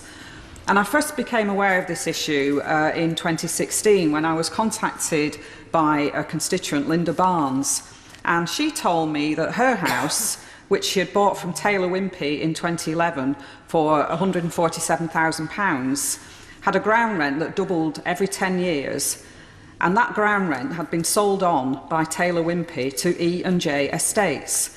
And Linda had been quoted a price of £35,000 to buy the lease before it doubled. That's a quarter of the value of her house. And I heard from another constituent, Jonathan, who had bought a house from Countryside Properties using the government's Help to Buy scheme. Jonathan said that he had been made aware that the development was to be leasehold and that an annual ground rent of £200 was payable to Countryside Properties. But 6 months after he moved in, Jonathan received a letter informing him that the freehold had been sold on to a company called Tuscola Limited, based in the British Virgin Islands. He was quoted over £6,000 to buy the freehold. He also discovered a doubling clause in his lease that meant that by 2055 the ground rent would be £1,600 a year. And this is naturally causing him a great deal of concern, because by the time he reaches retirement age, his ground rent will be unaffordable and will make his home unsellable. And as Jonathan said, considering the significant cost of new homes, one would have thought that the last thing one should worry about is the land the house sits on, and that it can seemingly be sold on from underneath you. And I've been contacted by many of Linda and Jonathan's neighbours, and they all tell the same story, that they were encouraged to use the developer's choice of solicitor when they bought their homes, that they were not informed of the doubling clause, and that the prices they are being quoted to buy the freehold are simply unaffordable. Yep. Many residents are quite rightly angry that the developer sold off the freehold to a property investment company without first consulting the homeowners and offering them the first chance of purchase. Many pointed out that the lease on their homes is for 250 years, and if the ground rent doubles every 15 years, it will be £13 million by the end of the lease. And if the government do just one thing, they must ban this exponential growth in ground rent. I've heard from Lee, who told me, and I quote, "We are unable to sell our house, as the true nature of this mis-selling has now been revealed. We have a 10-year doubling ground rent on our house, and that is now known to be toxic. The only option currently offered by Taylor Wimpey is to convert us to an RPI lease, and somehow this is supposed to remedy their wrongs." William contacted me. He's also been offered an RPI ground rent. He's taken advice from a barrister who said that although this isn't a good deal, it's better than a doubling ground rent. The barrister's advice was to accept the RPI deal and take out a professional negligence claim against the solicitors they used, who were recommended by Taylor Wimpey. So my constituent is now embroiled in a professional negligence claim and an unsatisfactory ground rent deal, when all he wanted and aspired to was a home of his own. He points out that he's paying, in addition to his mortgage, he's paying estate management fees, service charges and ground rent in what was supposed to be an affordable home. And it's not all about money. As William says, this is causing so much mental stress and is affecting the quality of my life with worry. Now, the northwest of England... I will certainly give way. Thank you. I'm very grateful to her, because one of the worst scams of all has not yet come out in this debate, and it's this. When people buy their houses, part of the contract is that they have to get a compliance certificate before they're allowed to sell that home. And if they are in arrears with any of the charges that the landlord imposes on them, or in dispute, or haven't paid the interest, they won't get a compliance certificate and they won't be able to sell the house. Ms. McInnes. I thank the honourable gentleman for making that point, and he speaks from a position of knowledge, so I'm grateful to him for introducing that, which wasn't part of my speech. I've been contacted by many other constituents with very similar stories, like Sarah, who said, "The leasehold itself makes me feel like the property isn't ours. Having to pay fees for the most simple changes to your house, like painting the door and changing its colour. The leasehold is simply a joke and should never be allowed in law to happen to new homeowners or to anyone." Yeah. The North West has one of the highest percentages of leasehold new build homes, so sadly it comes as no surprise that so many of my constituents are struggling. The Labour Party have said that we will abolish ground rents for new leases and cap ground rents for existing leases at 0.1% of the property value up to a maximum of £250, and that we will introduce a simple formula for leaseholds to buy their freehold or common hold, capped at 1% of the property value. We will crack down on unfair fees and contract terms and introduce new rights for residents to take over management of their homes themselves. Will the current government do the same and end the misery of the leasehold trap? And will they launch an inquiry into how this was allowed to happen, similar to the mis-selling of payment protection insurance? Thank you, Mr. Speaker. I'm delighted to take part in today's debate on an issue close to my heart, having first been contacted by constituents back in March 2016 and having campaigned with the APG, of which I'm proud to be the Vice Chair of, under the wise stewardship of the Honourable Member for Worthing West and my honourable friend, the Member for Poplar and Limehouse, the Leasehold Knowledge Partnership and the National Leasehold Campaign. We've shone a light on these issues over the last 3 years. It's been a long journey. We've had some successes. But the further we've travelled, the more deceptions, scams and greed we have uncovered, and the more it's become crystal clear that this has been nothing short of a national scandal. Firstly, as my honourable friend, the Member for Lee, mentioned, I want to take a moment to highlight the serious impact on mental health. The survey carried out by the National Leasehold Campaign found 90% of leaseholders thought about their leasehold problems every single day, and about a fifth thought of self-harm. We must never forget the human cost of all this. So it saddens me to say that whilst the Select Committee inquiry brought a sense of vindication and indeed hope amongst all those who campaigned on this issue, the government response feels tepid in comparison. An example of this is the response to the committee's conclusion that leaseholders were treated as a source of steady profit, because it's not really good enough just to say that the government had noted the conclusions of the committee. One campaigner said to me, how do they think that makes us feel? Having waited 4 months for a response, I quite agree. And we've had voluntary codes which are doing some good, but it is not enough, because an example has come to light recently in a new Red Road development just down the road from where I live, which shows why we need to do more to enforce these changes. The first phase of the development was sold on a leasehold basis, goodness knows why, but following some pressure locally, Red Road agreed subsequent phases would be freehold, and all those who had purchased leasehold properties would be able to purchase the freehold at 26 times the ground rent after 2 years. Still too high, but at least Red Road were prepared to sell it back rather than send it to an offshore investor. Several constituents have now contacted me because after the offer was made, they inquired of Red Road whether they would still be needing to pay the ground rent during that 2-year period. They were told they would not need to pay it, but now Red Road are sending out bills and denying having ever said that. I think that is rubbing salt into the wound, because they've also asked for a legal contribution to their costs, and they're also refusing to disclose any information about other covenants that might go with the land should they purchase. And that, along with the way Taylor Wimpey have got rid of doubling ground rents but have still left themselves in control of advantageous leases, shows me why we need to have legislation, and we cannot have confidence that these developers, who are after all the authors of this racket, can put right the wrongs that they have created.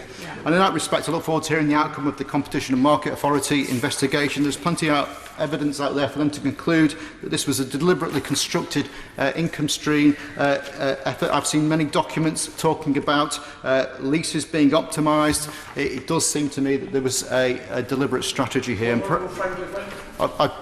You're certainly right. Isn't one of the difficulties that is being faced now is that the Competition and Market Authority intervention is very welcome, but it's going to take time, and it's consultations and it's engagement, and it just puts everything back. It kicks the can down the road in a parliament when we're not doing an awful lot of legislating.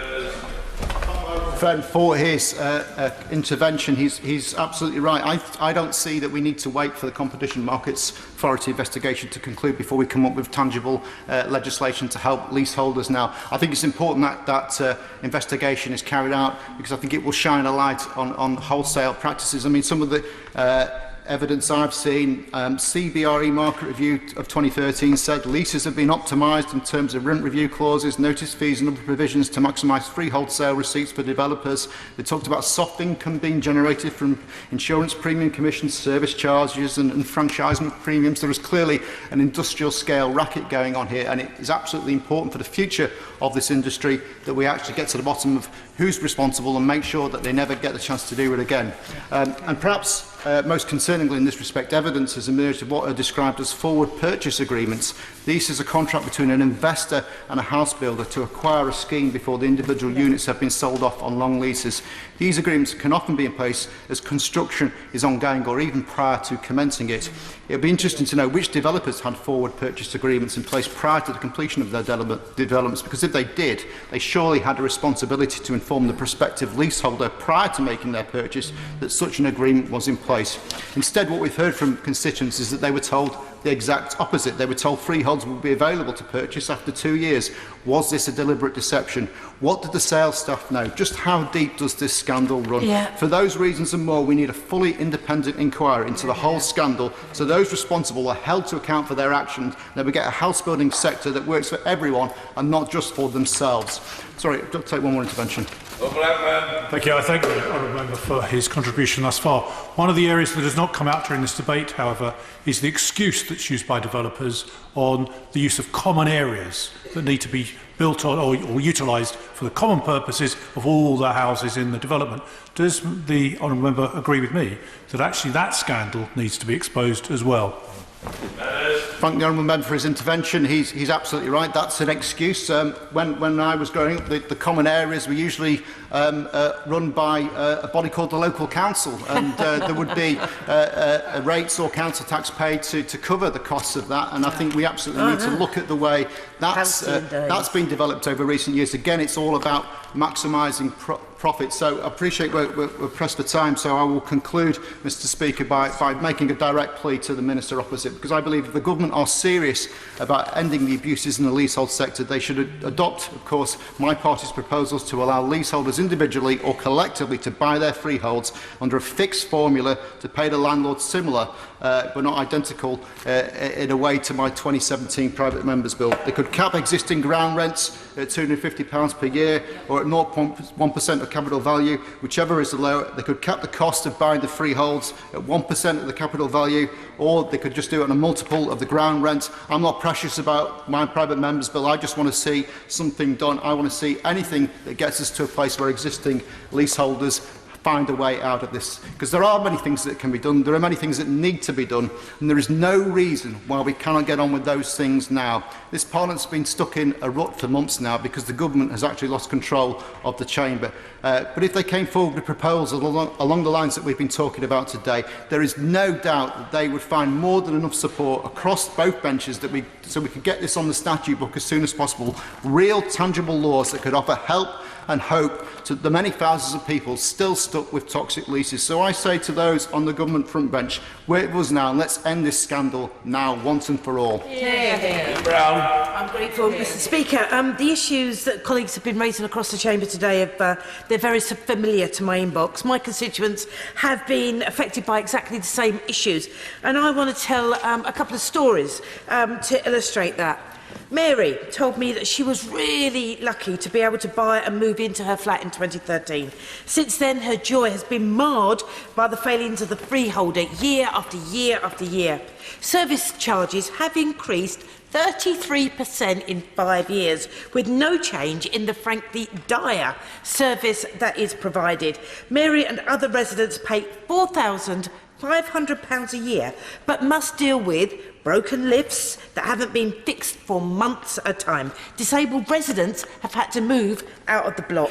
The doors to common areas have been left broken, allowing anyone to access, leaving residents vulnerable to antisocial behaviour in common areas and in stairwells. Rough sleepers, understandably, see this as an opportunity for shelter. We all know just how much rough sleeping has escalated over the past 9 years due to the austerity. But people sleeping in stairwells is an obvious fire risk if sleeping people and belongings block the stairs. Mary and her neighbours have no effective way of communicating with the management at all. Mary hasn't been allowed to ask about items on build that double or triple in cost for no apparent reason whatsoever. She hasn't been allowed to hold service providers to account. The companies they pay £1,000 to a year to simply don't do their job, and there's a pattern. Mary sees maintenance problems deliberately being left unfixed because that means residents pay a second and a third time for a call-out fee. As leaseholders, she and her neighbours have little power to stop people from ripping them off. 3 others from Mary's block have written to me with exactly the same concerns, and one's been dealing with them for 15 years. Another local leasehold block has cracked and faulty pipework for water and heating. Some flats completely lose water pressure, leaving residents unable to wash, clean or even fill a kettle. Others are roasting in hot weather because the heating is constantly left on in the walls, an appalling waste of energy and residents' money. And it's a health risk. The average temperature in one corridor is 30 degrees. They can only ventilate it by keeping open a fire door, and we all know how dangerous that is. The block goes unclean for weeks at a time. Flawed waste disposal means that rubbish piles up, and the block hasn't been decorated in years. It's dire. The management company has a clear responsibility to provide the service, but it ain't happening. Residents complained more than a year ago, but nothing was done, and we're back in summer when the heating and ventilation problems will again be at their worst, and they come to me. And what power do I have in order to make them behave? I don't have it because the law's not there. The management company has a clear responsibility to provide these services. These are homes. Flawed laws shouldn't stop them working together to keep their block clean and safe. The only option they have is to write begging letters to a distant hands-off freeholder to ask them to intervene. Rahima, she tells me she feels like a prisoner in her own home because of an extortionate and frankly disgusting doubling of ground rent clause in her leasehold contract. Her ground rent started at £200 a year, and she was deceived into believing it would stay that way. But actually it will keep doubling and doubling and doubling until eventually reaching £6,400 a year, completely and utterly unaffordable. It could make it impossible for her to remortgage herself. I could go on and on and on because, frankly, I've got the caseload. All of the constituents who have contacted me have seen paltry commitments from this government. They ain't enough to free residents from the injustice of the leased house system. But I'm really proud of Labour's new proposals. When we get into government, Rahima won't be facing that doubling ground rent because we'll cap existing ground rents, never more than £250 a year. Mary and her neighbours and many others will gain power over the management of their blocks. No more extortionate, opaque service charges, a clear right to challenge poor services and a right to come together to buy out the freeholder and establish common hold ownerships. My constituents need radical solutions. If this government won't provide them, our Labour government will. Sarah Jones. Thank you. Can I congratulate the member for Sheffield South East and for all the Select Committee to start with for such a powerful report. And can I also thank the 700, 800 people who actually wrote to the Select Committee or got in touch with the Select Committee to give their views, because feelings are very strong, and we've heard this afternoon how powerful those feelings are across the country. I want to thank the APPG, of course, Leasehold Knowledge Partnership, of course, and the National Leasehold Campaign, of course, who have all done extraordinary work in this area.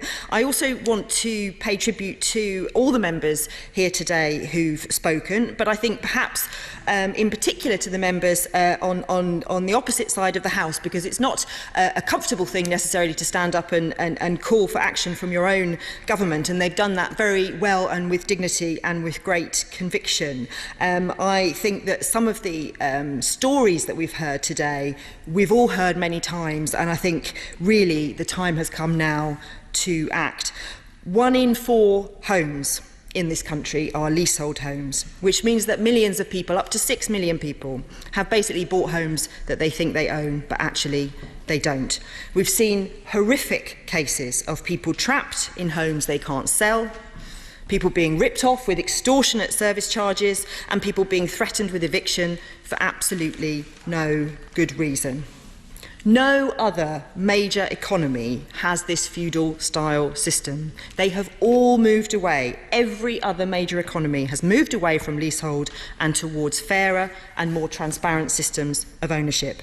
Scotland has abolished leasehold, transferring all properties held on long leases to outright ownership. In Northern Ireland, action has been taken. Other countries have demonstrated that alternative models of ownership can work.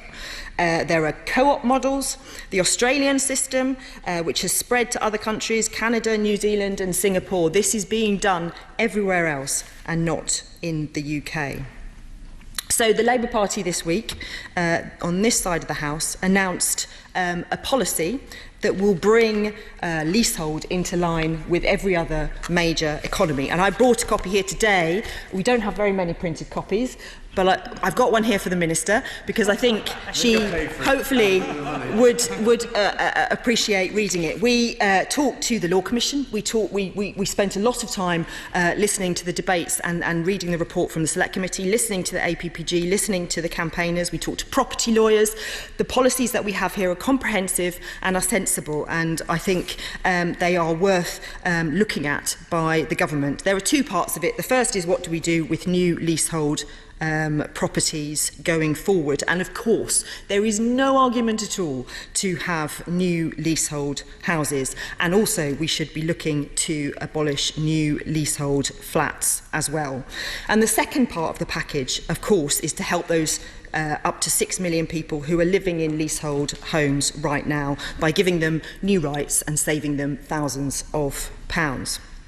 Now, the government has paid lip service to this. They know the system is broken and they've acknowledged the problem, but failed to act. As my honourable friend said, they have made over 60 announcements on leasehold since 2010. 60. But none of their proposals are aimed at helping the 6 million people trapped in leasehold homes right now, and none of the proposals have led to any legislation.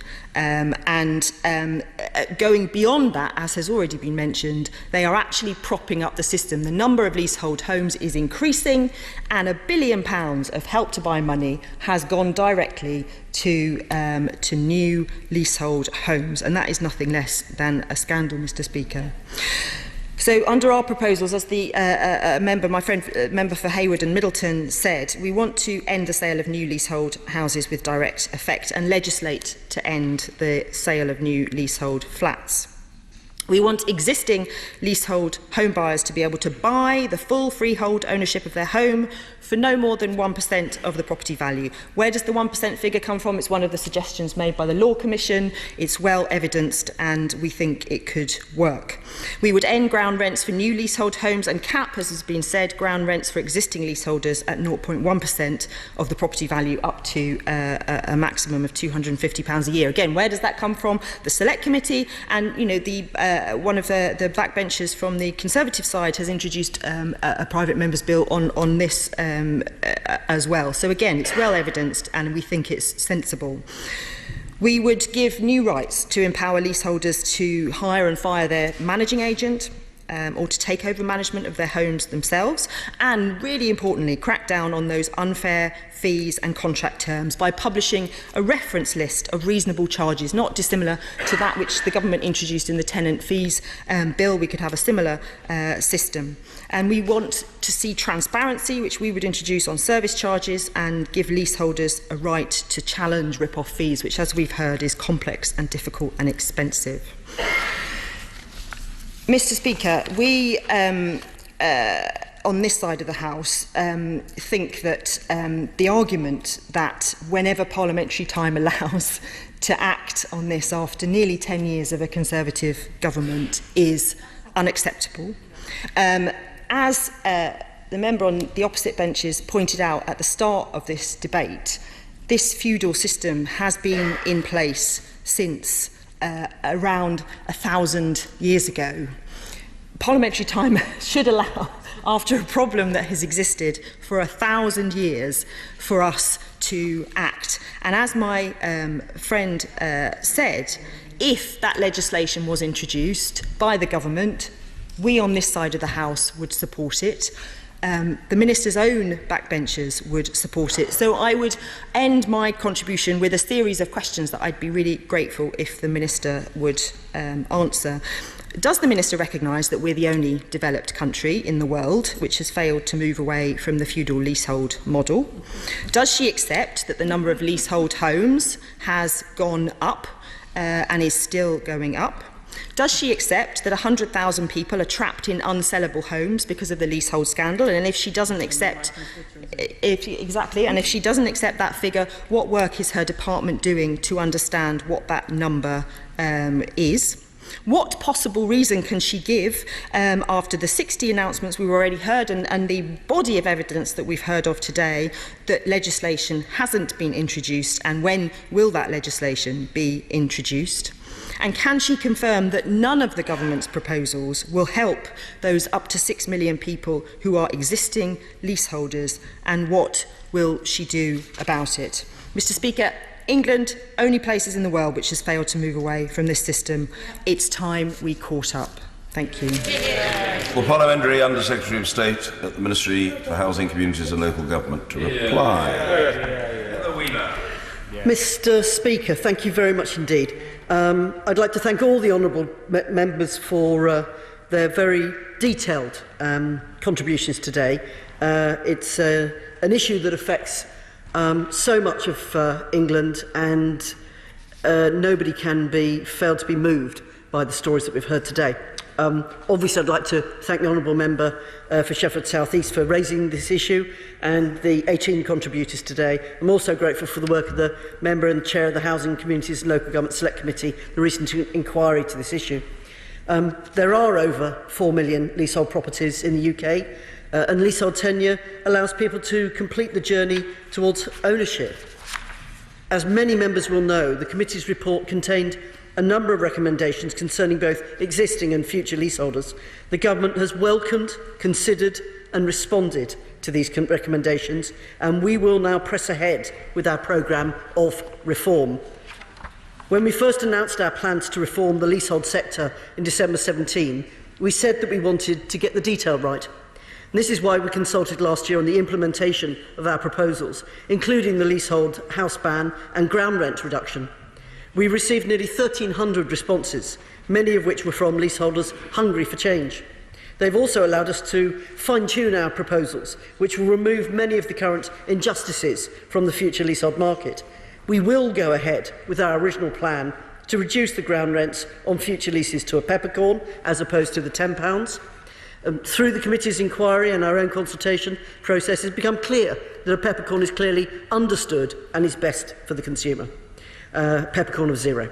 In practice, this will mean that leaseholders will no longer be charged a financial sum for which they receive no material benefit. It will also remove the current financial incentive for developers to build leasehold properties, as ground rent income will no longer present a lucrative profit stream. No, I won't, I'm afraid. I've got a lot to get through, and I've got some answers for people, I believe. On the leasehold house ban, I'm pleased with the profound impact our original announcement and the work of campaigners has had on the market. When we made the announcement in 2017, nationally 11% of new build houses in England were sold as leasehold. Today, that figure stands at 2%. I want to repeat, 2%. It has reduced to that level. Despite this progress, we will still legislate to ensure that in the future, save for the most exceptional circumstances, all new houses will be sold on a freehold basis. Developers will no longer be able to use leases on houses for their own financial gain, a practice which has become the norm in some regions of the country, and we appreciate, particularly in the North West. These reforms will remove the incentive for developers and freeholders to use leasehold to make unjustified profits at the expense of leaseholders, and we will be pressing ahead as soon as parliamentary time allows. On the matter of where ground rents are so high, it becomes an assured... Point of order, George House. The Minister has just said that as soon as parliamentary time allows, she would want to press ahead. I wonder if you could confirm that the one thing this Parliament isn't short of is time.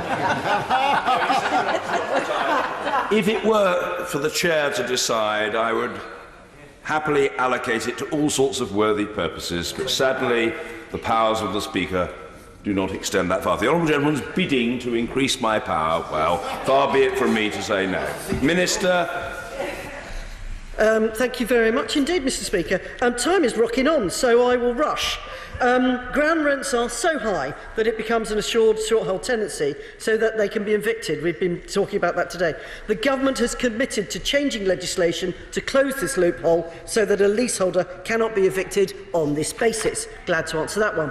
But we will not stop there. As our recent publications shown, these reforms are only one part of the plans we have for the leasehold sector. It's why, in fact, we were able to accept in full or in part most of the recommendations made by the Select Committee. Take the work of Lord Best is doing on the regulation of property agents. His working group is looking at a number of things, independent regulator and legally enforceable code of practice, which will require all property agents to register and nationally recognised qualifications for property agents in practice. We've also asked Lord Best Group to look at the transparency of service charges, as well as the use of administration and permission fees, and to consider in circumstances what they are justified and whether they should be capped or banned altogether. This work will allow us to raise standards of property management, give leaseholders the confidence that they are being charged fairly, which we have both called for by the committee. We look forward to receiving Lord Best's report, which will also be published for all to see very, very shortly.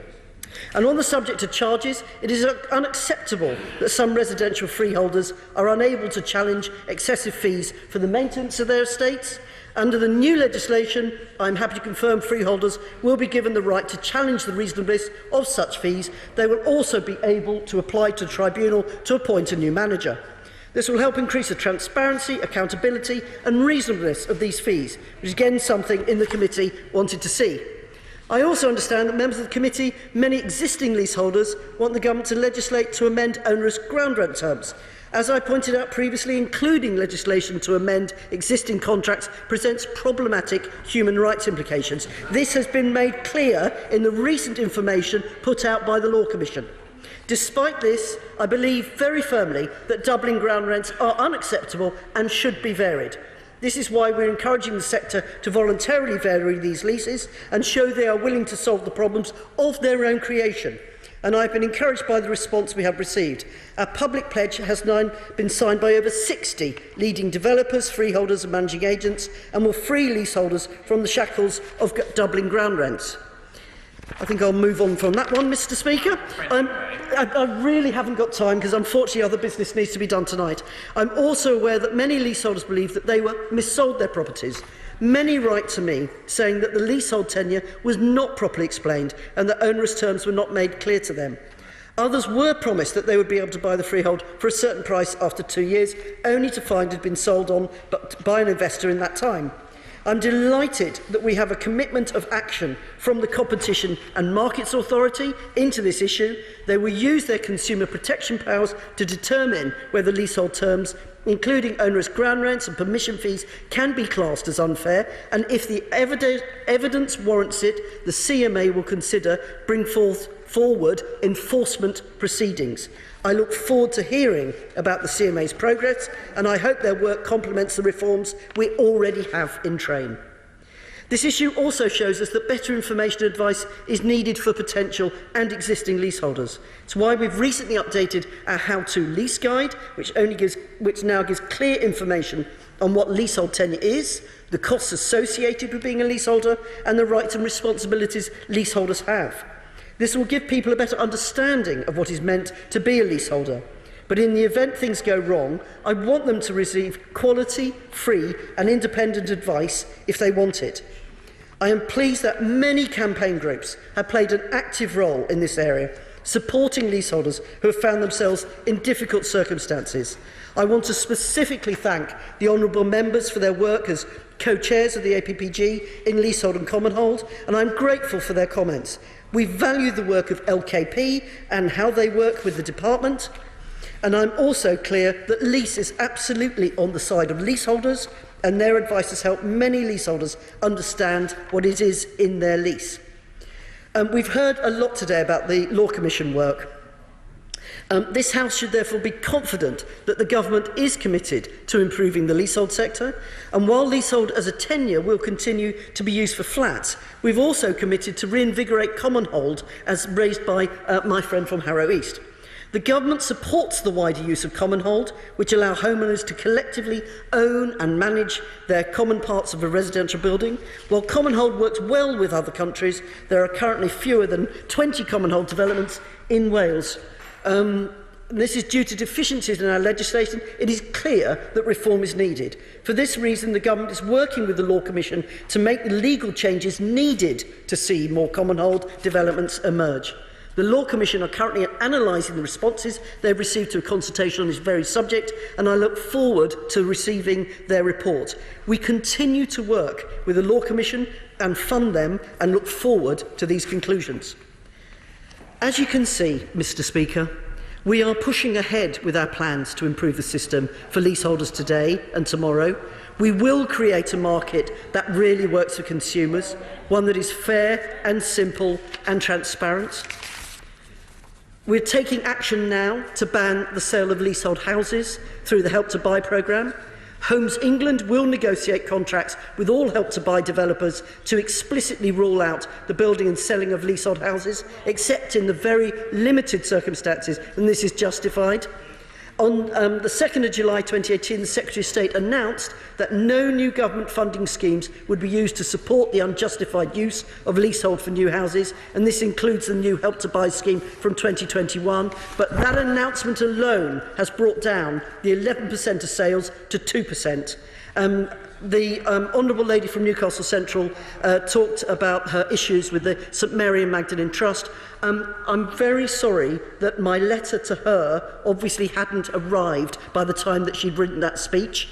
I have written to her in the last 3 days, so I'm very sorry that you hadn't got it, and it does clarify the position. So in conclusion, Mr. Speaker, I know other people need to speak. The Chairman of the Select Committee needs a couple of minutes, and I understand my honourable friend needs a couple of minutes. So we will create a market that really works for consumers, one that is fair, simple and transparent. And in that spirit, I thank the honourable members for their speeches and questions today. I thank my brilliant civil servants for all the hard work that they do. I thank Lease, I thank all the committed people involved in this area, and I look forward to driving ahead with our programme of leasehold reform. To wind up, I call Mr Clive Betts, the Chairman of the Select Committee, an august figure in the House.